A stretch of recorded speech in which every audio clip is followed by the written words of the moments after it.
Hi, I'm Michelle Donegan with Mobile Europe, and I'm here at the Network Now event with Carla Penedo, who is Director of Offer Development and Innovation at Celfocus, and João Antunes, who is Head of Autonomous Network Offer. João and Carla, thanks very much for being here. Yeah, thank you. Thank you. So, João, I'd like to start with you.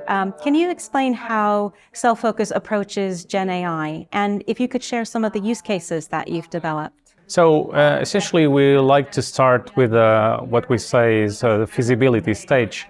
So we don't like to start with big projects that take a lot of integration and take a lot of work to find out if there is a business case out of the use case. So starting with a feasibility that enables us to understand whether there is value in data. And then, of course, if there is value in data, step into a project or MVP that takes away the benefits out of this proof of value. In terms of use cases, probably the one that I should highlight is how we can help, for instance, field service operations being more effective by recommending, for instance, top recommendations that we can do to them so that they are more effective, avoiding second and third visits to the customer's home. So that they can solve the problems at the first resolution.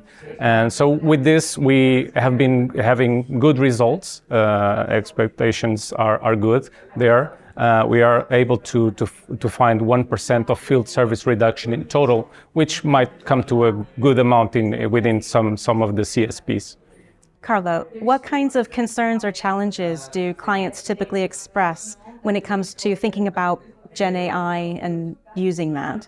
Gen AI presents great opportunities, but it also comes with several challenges that quite often involve selecting the right business case, data privacy and security, and also costs.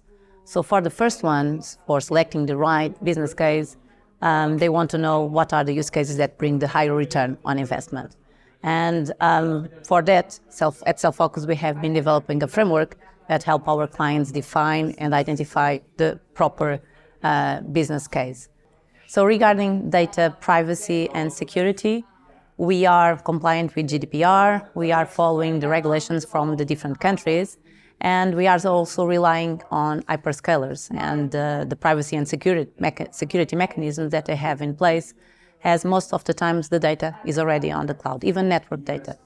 We also use anonymized data, and we also apply specific machine learning techniques in order to best secure the data. And finally, costs. So this is also a concern, especially because it's a new technology, and it's something that needs to be considered since the moment zero. So we are also considering it in our framework to identify the business case, and afterwards we use a FinOps approach in order to better manage the cloud costs and do it more efficiently. João, do you think that at this point in time, generative AI technology is mature enough that it can be used at the core of critical system and business decisions? So essentially, it's very similar to what happened with AI machine learning when we started doing applying those techniques to monitoring the network and services. So when we started, it was also the technology was not there. But we started to let technology be at the core of decisions, business decisions. For instance, monitoring the network, being able to trigger automation. So I think with Gen AI it's just something similar. So the technology is still under the first steps. We are not seeing it at the core at the moment. So on decisions for business processes or at decisions for systems.